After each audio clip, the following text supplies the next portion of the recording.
Hello, and welcome to Materials Unlocked, the podcast where we take a look at the lesser-known subject of material science and try to unlock its mysteries. My name is Dr. Lewis Owen, and I'm a lecturer at the University of Sheffield. In each episode, with the help of some students, friends and colleagues, we're going to delve into a particular topic and hopefully unlock its potential. This week, we're going to be talking about sample testing. We're nearing the end of our materials design cycle, and we've thought about how we're going to predict the properties of materials, model the properties of the materials, make the materials themselves, and do some characterization. And today, we're going to be thinking about how we might go about testing the samples for various properties. And as always on these episodes, I am joined by one of our current students. And this week, it is my very great pleasure to introduce Lucy Farquhar. Lucy, welcome to the podcast. Hello, thank you for having me. So Lucy, now, you did give me permission to say this before the podcast started. You're a fifth-year PhD student, is that right? Yep, I'm in a pit of despair right now. Oh no, you're in that writing period, is that right? So... Yep, in the last 6 months, so writing up my thesis, trying to finalise everything. So. Dare I ask how that's going, or shall I move swiftly on? It's going okay. Should be finishing within the next month or so. That's very exciting. Well, hopefully this is a nice break away from, the thesis writing, do something a little bit different for a while. Well, this is a good chance for me to show that I actually know something rather than feeling like I'm always a bit lost. So this is really, really great to be able to be here. And you, like me, are a big podcast listener, but is this your first time on a podcast? It is my first time on a podcast, yeah. Very exciting. Are you going to listen back to your own episode, or are you going to avoid it? Maybe the first 5 minutes, and I'll probably cringe out after that. So what is your PhD on? Could you perhaps explain to us what you're studying? So very simply, my PhD is about designing new alloys for metal 3D printing. Okay. So there's a much more jargony way I can use to talk about that, but that is essentially what I've aimed for over the last 4 years. So I have designed my own alloy, which works quite well in some ways and has its pitfalls in other ways, but has given me a really interesting case study to be able to see the alloy development process and try and streamline it a bit better so that all the things that I've done in my PhD, hopefully the next person who goes through that process can do it much quicker and much more efficiently. Yeah, we often hope that we do these things and we go through certain periods of difficulty during a PhD, and we hope then to write it down so, as you say, the next person doesn't fall into the same trap. So I sometimes say to my PhD students, I went through this particular pain of data processing or whatever, so now you don't have to. So this has been hopefully corrected and moved. We can move on, but making sure you capture all that in your thesis is going to be important, so the next generation can have that information to hand. Yeah, exactly. Well, one of the things I've done is tried to predict, without actually testing an alloy, whether it's going to crack or not when we try and 3D print it. Okay. So hopefully that is something that is tangible that someone could use in the future. Yes. To be able to use as a predictor or a bit of like a filter to try and figure out whether alloys are going to be good or not for the process. So is this like a mathematical model of some sort, or like a computational model? What sort of method are you using for this sort of prediction? It's a mathematical model using some very, very basic material properties that you can estimate really easily or measure really easily in order to kind of make a proxy for figuring out whether something's going to be super brittle or not. Right, and then hopefully you extrapolate from those properties to the this crack propagation. Yeah, exactly. Interesting. So the materials, so we had an episode, in fact, where we talked about additive manufacturing and 3D printing and advanced manufacturing with Dr. Felicity Freeman. But is there a particular end usage that the alloys that you've been designing are being made for? Have you got a particular application in mind for these 3D printing developed alloys? Well, the alloys that I was designing were initially for an extreme environment heat exchanger. Right. So ideally they'd have really good thermal conductivity so that the heat can be extracted away from the fluid that's flowing through the heat exchanger. Also fairly high strength at really high temperatures because it's supposedly for a jet engine application. So we're talking in the thousands of degrees. Yeah. Whether the alloy that I've designed is actually suitable for that is another question. But it was sort of more the learning process along the way that has sort of been the useful outcome of my PhD, I would say. Yeah. No, that's fantastic. One question that I often like to ask all of our PhD students is about people's path into material science. So how did you end up in material science as a subject? Were you always a material scientist all the way through? No, I did general engineering to start with. Okay. Not at Sheffield, but at another university. So I had a couple of years of being quite miserable trying to study electronics and lots of other types of engineering, which I wasn't very amenable to. I'm sure my tutors will back me up on that. But then in my third and fourth year, I got to specialise a bit more. And actually, a lot of my engineering background is in structural engineering, and I'd seem to do a lot about concrete and stuff like that. But it's all kind of material science based in its background. Yeah. And then my actual solidifying my love for material science was doing a brilliant master's project with an amazing supervisor and a really good group at my previous university, where I was doing sample testing of the same alloys that I'm looking at now, high entropy alloys. Right. But I was actually doing high strain rate testing of high entropy alloys. So I was basically getting a bullet made out of the high entropy alloy and then shooting it at a block of tungsten carbide, which is like a super hard material, almost as hard as diamond, shooting it at this block of tungsten carbide and seeing how it deformed, chopping it up, looking at it under a microscope. Yeah. And it was a really cool project as an introduction to material science. I can't really imagine something that was more cool to I was going to say, that just sounds like the coolest experiment. It's the sort of thing that you dream of. So, Really we're going to cool. make a bullet of this and fire it at something and see what happens. Yeah. So I really wanted to carry on that journey. And then it was kind of luck that I came across a project that I've ended up doing here, which is on the same group of materials, but actually making them rather than... I have tested them a lot, but more the design process and making them, as well as then going through that whole process of making it. In fact, pretty much what you've talked about in your podcast, all the way from making it to then trying to model it to then characterizing it and now testing it. So it's been a whirlwind of 4 years, and I guess that was my introduction to material science, was that master's project. So your master's supervisor, were they based in mechanical engineering just focusing on materials, or were they actually in a materials department?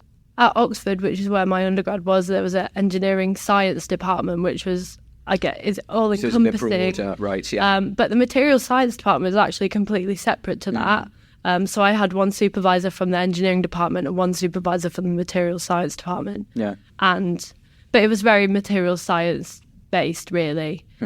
So the thing is, in some universities, there's a separate department of material science, and in some universities, it's sort of incorporated, often within engineering somewhere. And so it's not uncommon in some universities to find people doing materials research, but it might be within engineering or within chemistry or within physics if they don't have a separate materials department themselves. So I was just curious. The other thing I was just curious about was you obviously said that, this master's project was really what captured your interest in material science. Was there any material science actually in the degree itself? Was there any discussion at any point in the course about, choices of materials and how to improve materials? There was a bit in the early years. There was lots of, the sort of bread and butter stuff like stress and strain, things like that, mainly towards applications in mechanical engineering applications such as jet engines and stuff like that, and in automotive engineering. But actually, weirdly, I had to kind of self-teach myself a lot of the stuff in the fourth year, which I then weirdly got lectured on later in the fourth year. And it's the only lecture that I've ever been on top of in my whole life because I'd already self-taught it to myself. And it's the only time that I ever put my hand up in a lecture in my undergrad and felt confident in giving an answer to a lecturer, because I'd already taught myself the content before for this master's project. Oh, I don't think I ever had the confidence to put my hand up in a lecture. I was always terrified, just sitting in the back going, no one look at me, no one look at me. It was a very proud moment. I'm very proud moment, but yeah. So today we're going to be talking about sample testing, and you've already talked a bit about possibly one of the coolest tests that I've ever heard of. We can talk a bit more about that and some of the other sample tests that you've done during your PhD. But I think what we'll do now is I'll introduce our specialist for this episode. So we're also joined today by Professor Russell Goodall, who is a Professor of Metallurgy here at the University of Sheffield and is also the Director of the EPSRC and SFI Centre of Doctoral Training in Advanced Metallic Systems. So Russell, welcome to the podcast. Thanks, Lewis. It's great to be here. Now, Russell, I suppose one thing to tell our listeners before we begin, you and Lucy do know each other, of course. Yes. Because you have the pleasure of being Lucy's supervisor. Yes, that's right. Yes. So you meet each other, I assume, reasonably frequently to discuss? It's typically weekly or so, and I hear about all the great things that she's been doing, occasionally problems or challenges of one kind or another. He's being very kind. It's not occasional. At the moment, I'm receiving regular sections of the thesis, which I'm reading and enjoying. So, yeah, all those kind of... bit of light bedtime reading. Well, absolutely. Yeah. So, Russell, could you tell us a bit about the work that you do, sort of generally your research area and the sort of things that you've been interested in throughout your career? Yeah, oh gosh, the whole career. That's you can go as in-depth or as otherwise as you like. Well, I mean, certainly at the moment, and sort of leading on from what Lucy's been saying, what we do in the research group is largely around developing new metallic materials in one way or another. There's lots of different specific projects, of course, for different applications, things from aerospace, from fusion energy, or other things that maybe don't sound so advanced and amazing, but still are really, really interesting and important technical challenges. Trying to come up with new alloys through all this whole process that we've talked about, the design process, down selection, and then, of course, crucially, the experimental fabrication and testing of whether they actually work. Yes. Yeah, and this is where we want to sort of where we're going to spend most of today sort of exploring, because we've looked at overall in the series about the materials design process in general, and we started thinking about it in terms of defining the problem and how we need to go with specific properties and design, a specific application in mind and then make something with those properties. And once we've, got it and modeled it and made up the sample and things, we then need to test that these properties are what we thought they might be, right? So sample testing is therefore a sort of, there's a huge range of sample tests that we can do. So I don't know if you can tell us about some of the things that you might typically do or... Yeah, certainly. It is, as you say, it's a crucial process because materials are complicated. There's so many different things happening on so many different levels, structural levels, or different interacting and competing effects, that any simulation or prediction we make won't be accurate. It would be too complicated, too time-consuming to create some sort of model or theory that absolutely covered everything. Yeah. So just like I suppose in many areas of science, what we have is a best guess, a simplification, but that means there's the potential for other things to happen. Yeah. And if we don't test, if we don't do the experiment, we'll probably get things wrong. Yes. And then it comes into how you do that test.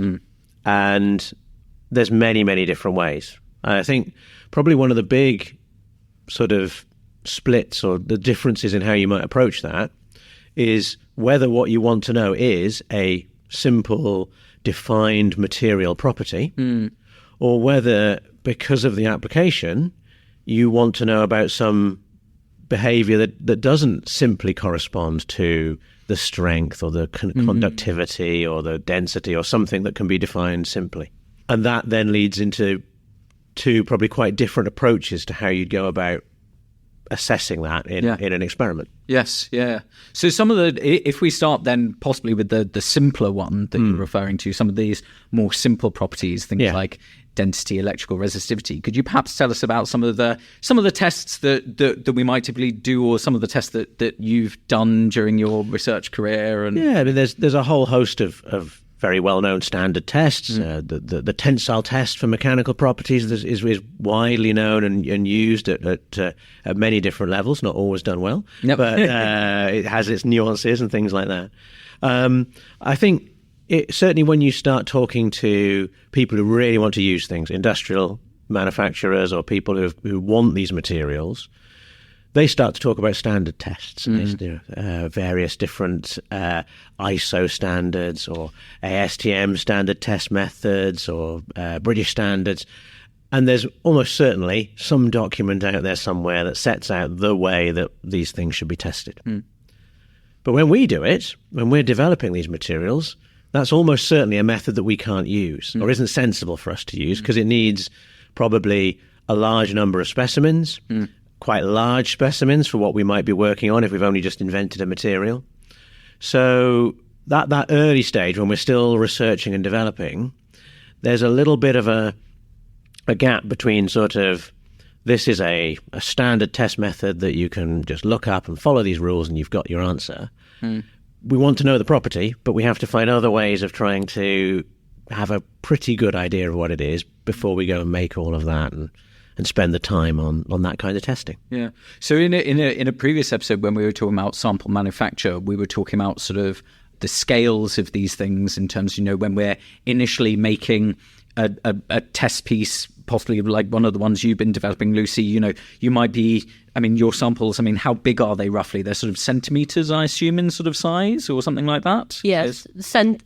A centimetre is usually the maximum of sort of what I have built due to the amount of material that I have. So, you have to be a bit smart about the material tests that you can do in order to be able to infer some of the material properties that you might be looking for. The good thing about additive manufacturing or 3D printing is you've got that dimensional freedom, so you can design a specimen specifically for a test and then build it. But at the end of the day, for me personally, and for a lot of people in material science, we're dealing with small amounts of material because it's all quite expensive to develop. Yeah. So, and particularly if we're doing something sort of high throughput where we want to test lots of things. Yeah, exactly. So if there's lots of stuff you need to test, then you need to be quite smart about how you do it and try and redesign experiments possibly with small amounts of samples. Like, for example, Russell's talking about tensile testing. Because of my material and the amount of material I have, I can't make tensile bars because they tend to be very tall, and I can't build to that height because I don't have enough material. So instead, I had to do a compression test, which doesn't quite give you the same amount of information, but still gives you a good idea of how ductile your sample is and how strong it is. So you can, there's sort of weighing up of options of what works for you at what time. Yeah. And because one thing also to pick up on that is this sort of, there's a amount of material that you've got to make the test piece. There are also geometric concerns with some of these things. And I suppose for you, Lucy, with the additive manufacturing or 3D printing, as you say, you've got the advantage that you can make it into this specific shape or control it into that shape reasonably easily. But for other materials or preparing them by other methods, I suppose you have to come up with the shape that is going to be good for whatever test you're doing, and then think of an appropriate manufacturing route that's going to enable you to get that into that specific shape. So you've got to sort of balance. It's all a balance, isn't it? Yeah. But you've got to sort of think about what you can make and what you can make enough of, because often you want repeats. One test isn't really enough to interpret. Yep. So you need to be able to make sufficient numbers. You need to be able to do the test on those at the right size and get a good enough idea of the property that you're after. Yeah. And to do that, yes, you need to understand how you think your material is going to behave. You also need to understand what that test is going to do and how it's going to work, because sometimes changing the size doesn't leave you with the same property. Yes. Like in the compression tests, if you're doing a compression test, you really need you do it on a cylinder of material normally. And if you do that, you really need the cylinder, ideally, to be the height to be twice the diameter. Right. You can go a little bit lower than that, but if you go too thin and you have something like a coin, then it can no longer deform in the same way, and you'll measure things that seem to be much stronger than they really are, and you've sort of fooled yourself by not understanding your tests and not using it in the right way. Yeah. So there's a lot, and as you say, then sometimes these things are sort of combined into these standard tests that are used by industry or by scientists to enable cross comparison, using that knowledge of this is best practice in terms of how to make the sample control the test. Because I believe that's also one of the things in tensile tests. There are different ways you can sort of set the machine up to control it, which then will vary exactly, the output that you're going to get. As well. A standard for tensile testing will include lots of things, the speed that you test at, how you grip the sample, probably the surface finish, polishing the sample, so there's no little cracks or defects there. All of these kind of things will be specified as either steps you need to do or other parameters that you need to achieve in your specimens before it's okay to do that test and take the values. So I think it's just if we think about something like strength, you'd think, I can just take my piece of metal and just, apply a force to it and that's it. But actually, the amount of work that goes into designing those tests, understanding those tests, I mean, you can research and develop those things on their own, let alone then applying it to, a particular material that someone like Lucy's developed to actually work out the application. So there's a whole sort of area of study for this optimization for a particular study or area. So we talked we've used sort of tensile tests there and thought about tensile tests as an example. You also mentioned earlier things like electrical resistivity. So often electrical properties might be of importance, so other things that we might test. Are there any other examples of tests that you've sort of done or that you can think of that have been particularly interesting or exciting? In terms of the standard tests, I mean, I suppose in some ways, by their nature, a standard test is not necessarily as exciting because it's often just following a recipe, and some of them are really simple, like density. You measure the volume, you measure the mass, you work out your density. If you've got a funny shape, you then might use Archimedes' method and immerse it in some liquid and get the volume that way. And you can take these things to higher and higher levels of precision, of course, and that can sometimes become quite interesting, where you really need a really high precision result, and you have to sort of use equipment that's out of the ordinary to get that level of detail. There's also, I suppose, other kinds of tests that are maybe, I suppose they are in some ways established methods, but testing in the sense of exploring properties, very detailed properties that we might want to know. And I'm thinking here about some of the kinds of characterization that you would do yourself, Lewis. Where you use enormous facilities, absolutely, sort of exceptional power and capability to look at very, very small amounts of material and determine things extremely precisely.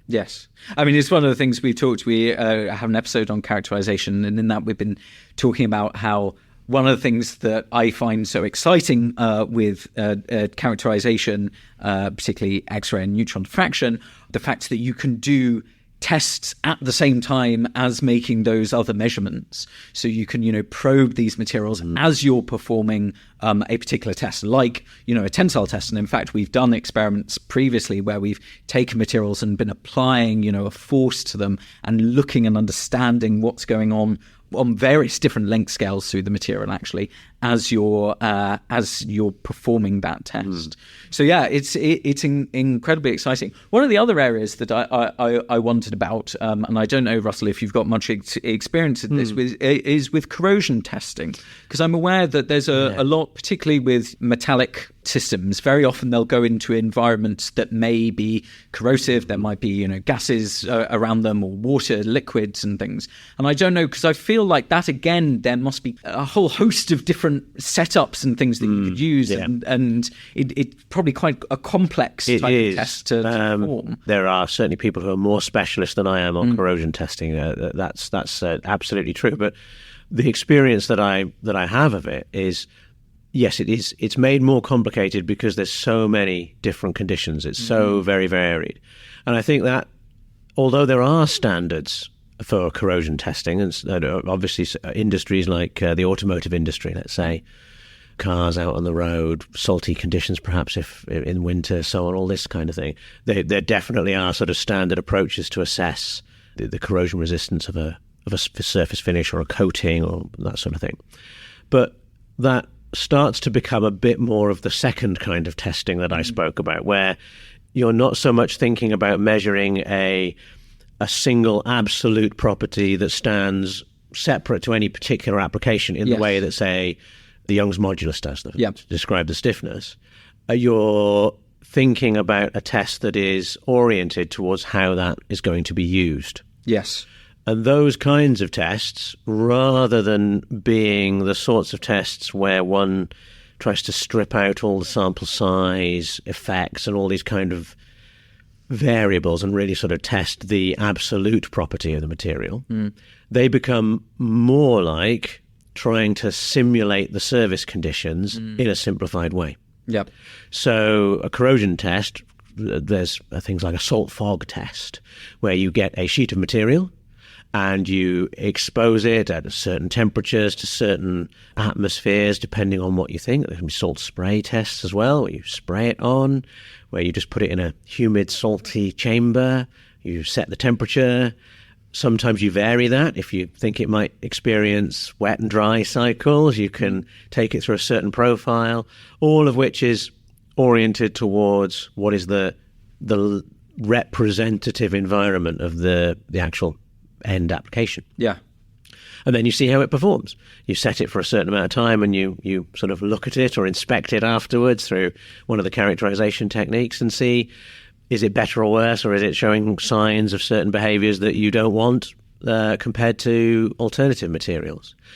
And there are a lot of those kind of application-oriented tests, not just in corrosion, mechanical as well. I once worked in a lab, or next door lab to the one I worked in actually, but they did composite materials, and one of their test rigs was a normal test frame, just like you'd use for a tensile or a compressive test, but instead of the flat compressive test pattern, they had a plastic foot. And it was for testing sports shoes. Right. Okay. So they would do essentially a fatigue test. Yeah. They'd put the shoe on the foot, and then they would load and unload that thousands and thousands of times and see how the materials within the shoe changed. Yeah. Now, that's a sort of, one probably could have accessed similar information by just taking those materials and doing compressive fatigue testing on cylinders or standard sample geometries. But then one would have had to work out how they would have performed in conjunction with each other, because obviously a trainer or a sports shoe is a very complicated, multi-material structure. And it was just quicker, simpler and cheaper to set up something that was kind of close to the actual situation and run it. I know that, like, a very similar example, but on a much bigger scale, is I know that Airbus have a warehouse where they literally have wings mounted and they have hydraulic levers that push up and down on the wings to mimic the wings in flight.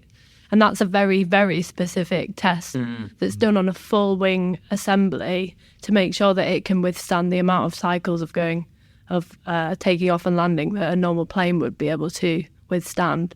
Yeah. So, there's very specific tests that you can design based on your application, which are often the most interesting ones, I think. Yeah, I think it's fascinating because, as you say, these sort of application-specific tests where you've got to create an environment or a test that mimics that environment. And one of the things that you've both sort of alluded to with the examples that you've given is the sort of the time parameter actually in this. That very often, we might want to think about how something operates in the real world that might be used for weeks, days, months, years, and actually we don't necessarily have time to do a test for 10, 15 years or something. And so we have to come up with these tests where you can potentially accelerate that and do it. So in your example, Lucy, the plane is not going to go up, down, up, down, up, down every, 5 seconds or whatever, but you can do that on the wing over and over again and then, model what it would be like after, 100 flights or whatever and see that sort of process. And I suppose that's one of the real challenges, is then making sure that test is fair and captures in a short amount of time something that we would ideally like to wait much, much longer for. Yeah, yes. And then I suppose with this, you can also then one of the things sort of bringing it or thinking about your design cycle is linking it to models that we may have for some of these things. Because my understanding is there are also models for some of these. If you come up with a particular test, you could also create a computer simulation that does a sort of similar test and then can compare the two. I don't know if either of you have any experience with that sort of side of things, of sort of modelling and doing that modelling test comparison and things. But it's occasionally come up. We've ended up modelling a test. Sometimes when you, as I was saying earlier, sometimes you need to design a new test because you can't make the material on the right scale for the test you want. And then one of the things you might do is sort of model that geometry and just to see, is it likely to behave in the right way, or are there stress concentrations or things like that might cause problems. I think the whole idea though of, and this is something we see more and more of, it not being a direct handover from all the predictive modelling and simulation, and then, okay, we've got our design, let's move to experiments, and then everything is experimental. That is not a hard change anymore. Yep.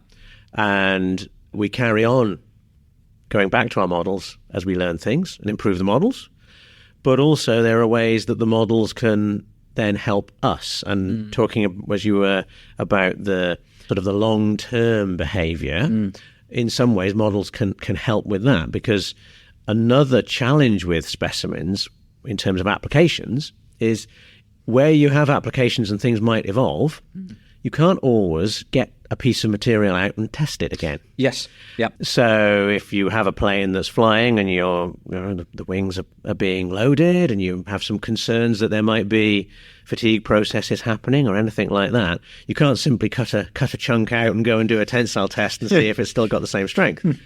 However, if you have a computer model that accurately describes those processes, a digital twin, as they call it, of course, you can allow that to be your test bed, and you can, if you understand the process as well, you can run it and hopefully aspire that matches what is happening in reality, and sort of almost put some of your testing back into the computer in that way. Yes. Yeah.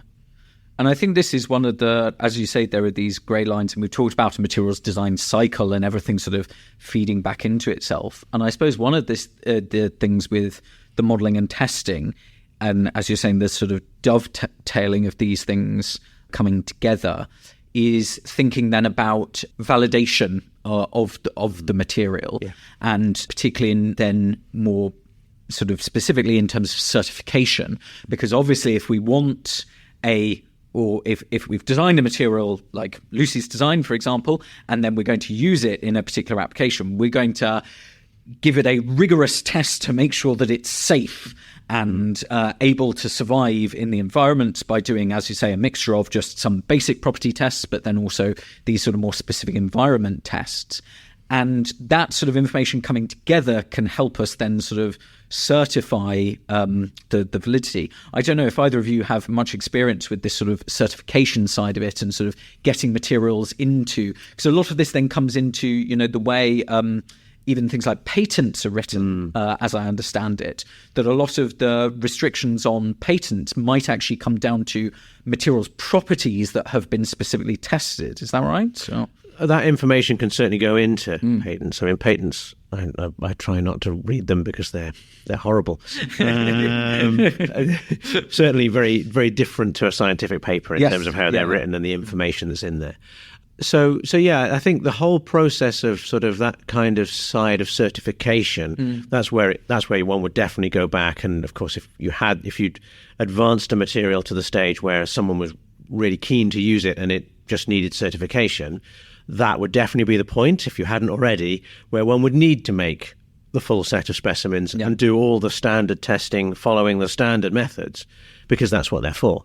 They're not necessarily, certainly not the only way of testing those properties, quite often not the best way of testing those properties if we really wanted to know them precisely. But they are ways that everyone can agree on a test and provides that direct comparison, or as direct as we can ever get when we don't use the same equipment and the same person doing the test, between an established material and a new material, and get to that point of being able to say, yes, this is as good as or better than the existing solution. Yes, that's where the standard testing comes in. Yeah. Of course, there's also the whole, like with any new invention and any new thing, as well as the raw numbers, you still have to convince people that it's right. And that's not always as simple as just the raw numbers.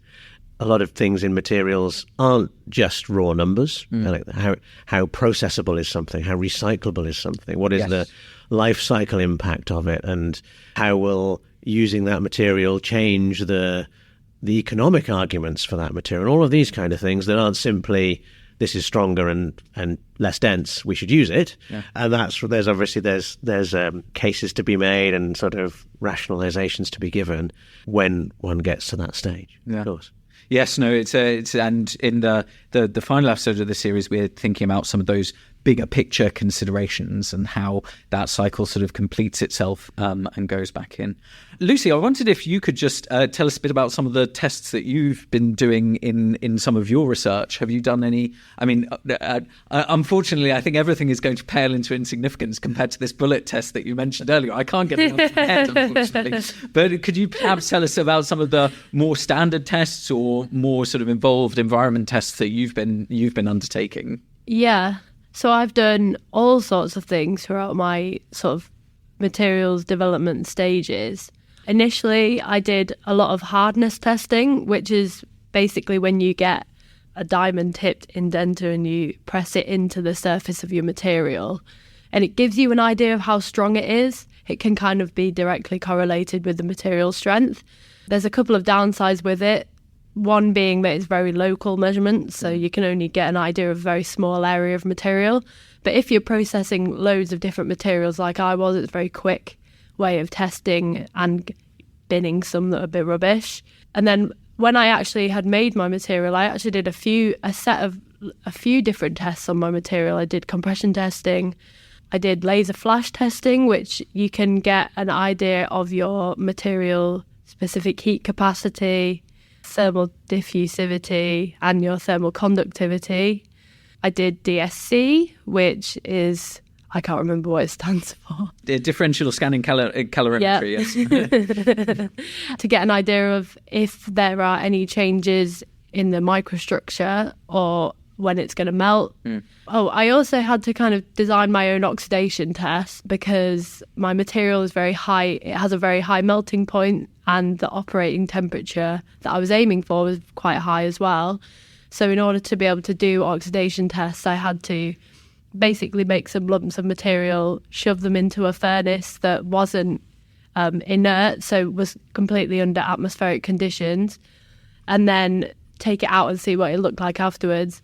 And most of my samples, they oxidized quite spectacularly, but in quite a cool way.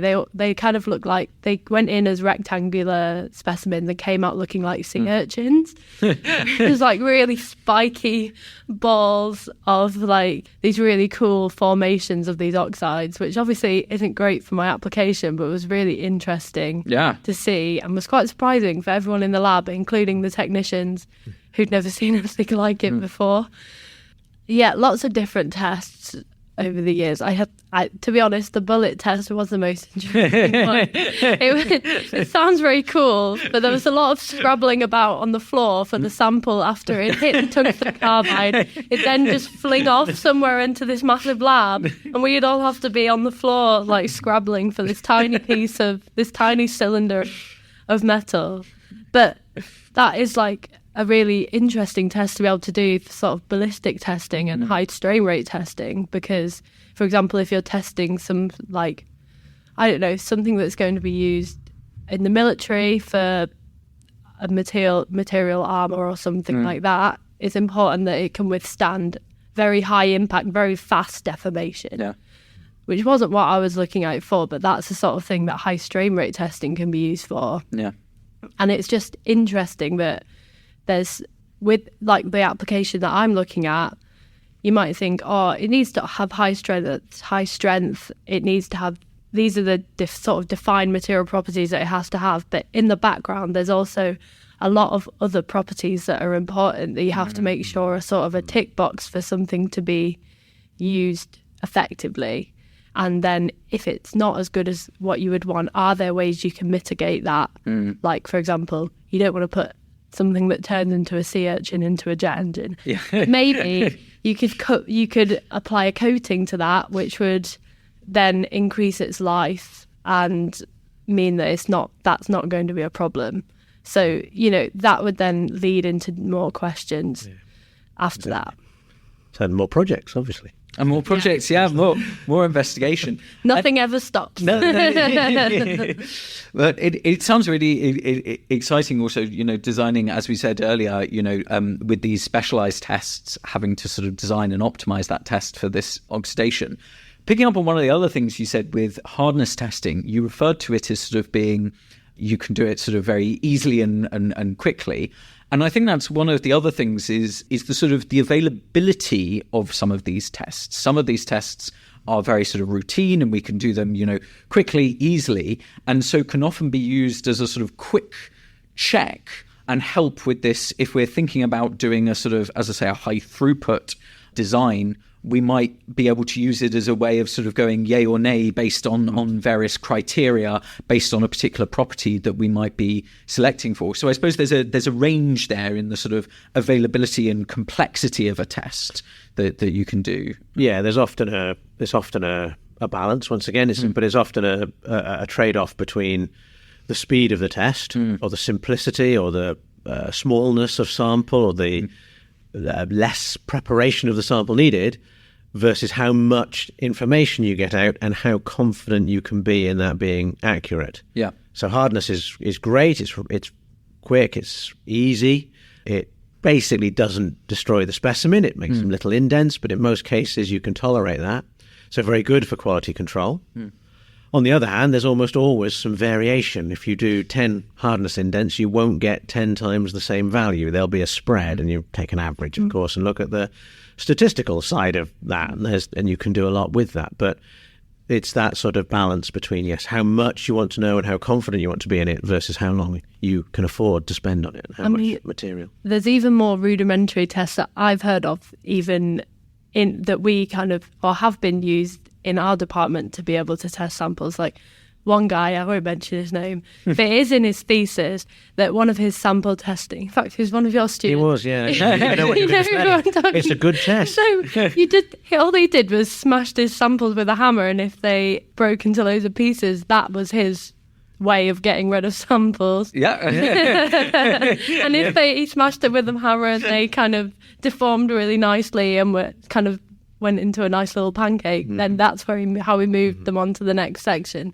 And that's like a 1 second test that worked for him. And it's very effective for that screening stage, because if you've got lots of samples, you don't want to waste your time characterizing things that are completely ineffective. Yeah. And in that case, we were looking at, it was a joining project, and one of the key criteria was the joint needed to be strong enough that the materials that were being joined deformed rather than the joint failing in a brittle manner. So we could have set that up and done some, grabbed hold of the specimens and done tensile or shear or some kind of mechanical test. Yeah. But that would have taken a lot more standardization of the specimens we were producing. It would have taken time to perform the test and analyze the results. And we had a lot of different formulations we wanted to look through. So hitting them with a hammer. Yeah. Screened out the ones that were completely wrong and let us concentrate on the ones that were effective. Yeah. I've also had people who've done similar kinds of screening by dropping samples on the floor from a defined height. So there you have a certain amount of potential energy. So actually that is a sort of a standardizable test to some extent. Yes. Albeit with some chaotic aspects when it bounces. But once again can be effective at just making that discrimination between it doesn't work and it does work. As you say, it comes down to the sensitivity that you want in that test. Yes. If it's just a sort of binary pass-fail type thing, exactly. Then So a fairly simple test can... It can be really useful if you want to develop things and you have a big set of possibilities and you need to reduce that down. What, of course, we should never confuse that with, it doesn't tell us anything about the materials themselves. Or the amount of information content is very, very low. Yeah. So you can't do your research like that. You can't you can't then claim that now we understand what's going on. You have to follow up with more detailed characterization. Yeah. But in terms of the kind of the engineering goal to develop new materials, it can really help being strategic in where you put your time and effort. Yes. Because we have so many characterization tools and equipment and things that we can do to samples. Lucy has spent 4 years doing lots and lots and lots of tests on lots of different samples. And that's great. We've learned a lot. But if you don't sort of reduce your field of view, you'll never learn as much as you want to about the actually most interesting materials. You'll spend a lot of time learning lots of things about stuff that doesn't really work. And we want to know about the things that have got the best chance of being effective. Yes. Yeah. One thing that we've been sort of, that has been sort of, I suppose, implicit in a lot of the testing and things that we've been talking about is actually testing to failure. And the fact that a lot of these tests that we're doing, eventually we break the sample or affect the sample in a way that's no longer recoverable. And I suppose that's also one of the potential variants that you could have in tests. You could think about testing it until it breaks, or you could do a sort of interrupted test where you look at it at sort of various points throughout some sort of, applied load or some sort of, applied system. I suppose in many ways, the test to failure, failure is obviously very important to know about. If something fails, if it's going to be used in engineering, we really do need to know when that happens. Yes, yeah. But also, typically one would test to failure because you might as well. You get more information by going through the whole cycle than stopping early. But you're right, there may be some circumstances where you want to stop and find something out particular to that condition, or you might want to stop, investigate it, and then start again even. And there are different kinds of tests where that can take place. So thinking about the application-oriented tests we were speaking about before, a really interesting case there that actually presents a lot of challenges would be testing and qualification of materials and samples for use in, say, fusion reactor designs. So that technology is progressing, and we want to have materials that we can make a fusion reactor out of, and do that in an effective way. We need it to actually work. It's not a science experiment. We want to make a commercial thing now. But the testing is really challenging because the environment that the material will have to see does not exist. Yes. So we can't. So yes, if I was interested in something for a jet engine, I could put it in a furnace for a certain amount of time. I can apply loads in the furnace. I can pump gases through and create that environment or something very close.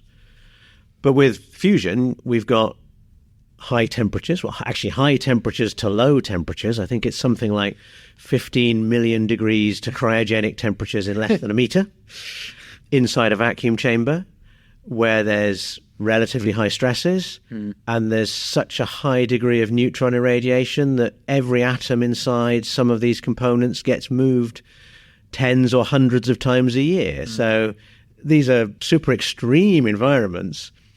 And how does one go about deciding if a material will survive that or not? Yes. Yeah, and that's where we have to, I suppose, as we talked about earlier, create proxies for these tests, look at models and other ways that we can sort of simulate what might happen, and extrapolate from the information that we have from existing tests or tests that, as you say, are feasible. Yeah, you can test a number of those behaviors in isolation and sort of see how they behave separately, and then you can use theory, or in some cases they are starting to build really large test rigs that attempt to combine maybe not everything but several of those factors together at once. So the high thermal flux and the high magnetic field load, things like that. Put those two together and then see how materials evolve.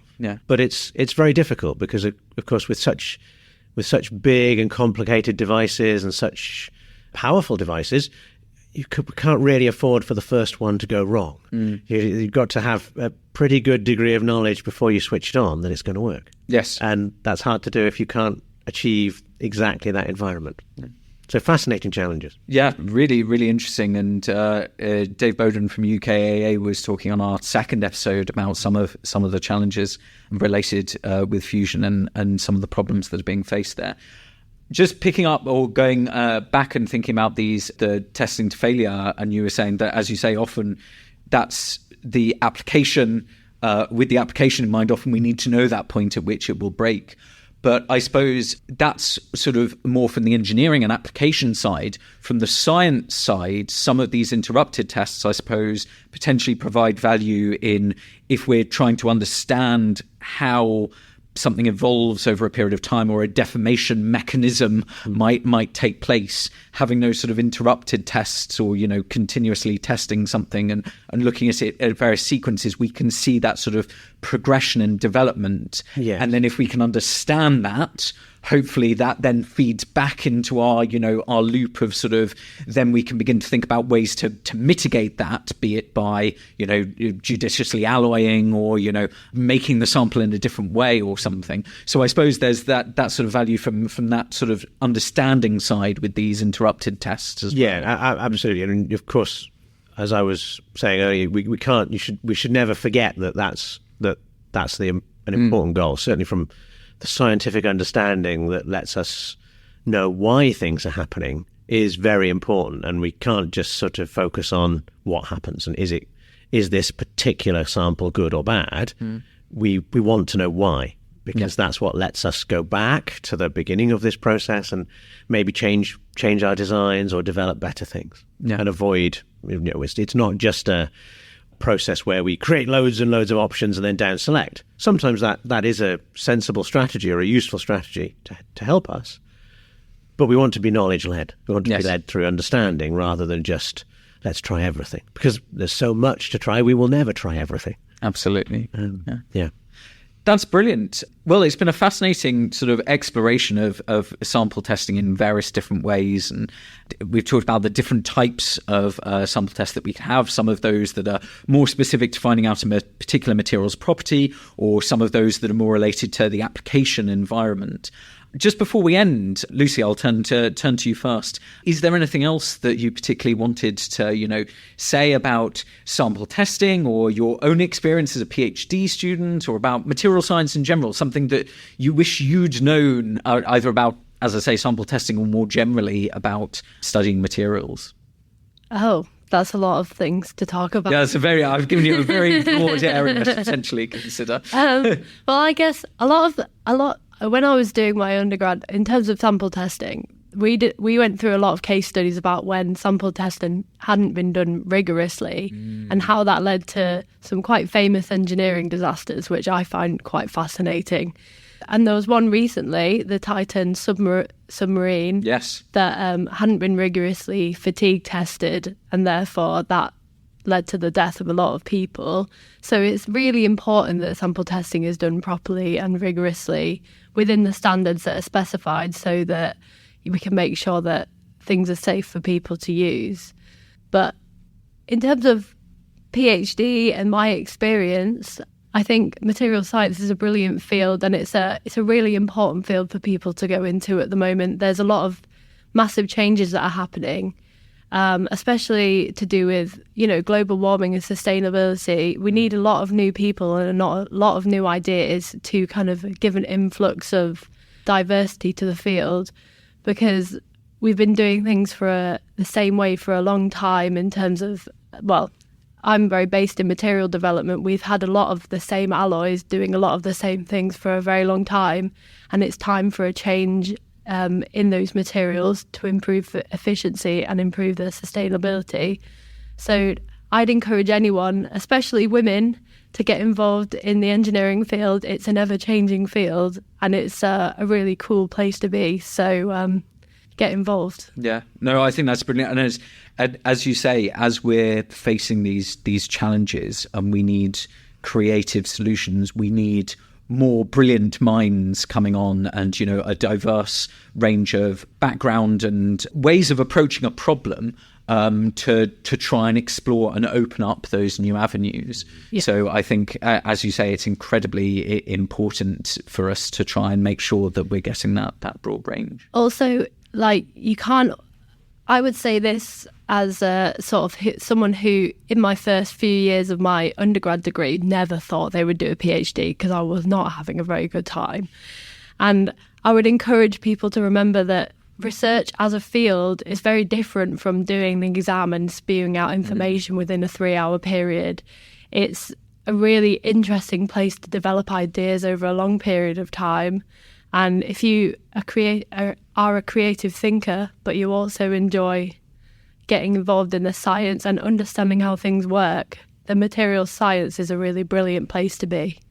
Yeah, I think that creativity and curiosity is often something that we don't sort of talk enough about it. And, you know, picking up on, for example, the example that you gave earlier about, or you mentioned that you had to design this oxidation test yourself. When you come to design something new during your research, you've got to come up with this and have that creative thought about, you know, how am I going to do this? How do I do this fairly then? And, you know, go through that process. It's not like a practical undergraduate or at school where everything is laid out for you. You're doing it. And so having that sort of, you know, creative mindset and curiosity is so important and so interesting. And why certainly I love research. I think a lot of people doing research are actually pretty creative, and there's a sort of common thought that there's scientists and then creatives and there's nothing in between. But actually, I think it's kind of, we all are a mixture of both. And it's key, I think, especially now, to try and delve into your creative thoughts a bit more to try and come up with creative solutions. Yeah. So that's my last thought. That's brilliant. Thank you. Russell, any final thoughts on, you know, anything that we've talked about, or, you know, anything that you'd like people to know about material science in general? I would think I pretty much would just agree with what Lucy's just said, and, you know, in particular the importance of materials and the importance of people from all sorts of backgrounds coming into materials and bringing their ideas and joining us in this adventure. In terms of sample testing, I think the only thing I would say is I'm looking forward to testing another sample of your lemon drizzle cake. Oh yes, yeah. There's cake sitting on the table, waiting to be consumed. So, well, with that, we'll come to the end of the episode. So, it's been a really interesting chat today, and it's been a great opportunity to think about sample testing and how we can go about making sure that what we've made is suitable and useful, and indeed what we think it has the properties that we thought that it might do. So for now, let me thank my guests. Let me thank Professor Russell Goodall for joining us. Russell, thank you. Thank you. And let me thank Lucy as well. Thank you very much. Thank you. And finally, to our listeners, thank you very much for tuning in. And please do join us next time when our topic will be the big picture. Thanks very much for listening. If you want to join the conversation, you can find us on Instagram at Materials Unlocked. If you want to find out more about the topics that we've covered and the work that we do, a link can be found to our website in the show notes. Our thanks to the Advanced Metallic Systems CDT, the Henry Royce Institute, and the Department of Material Science at the University of Sheffield. See you next time.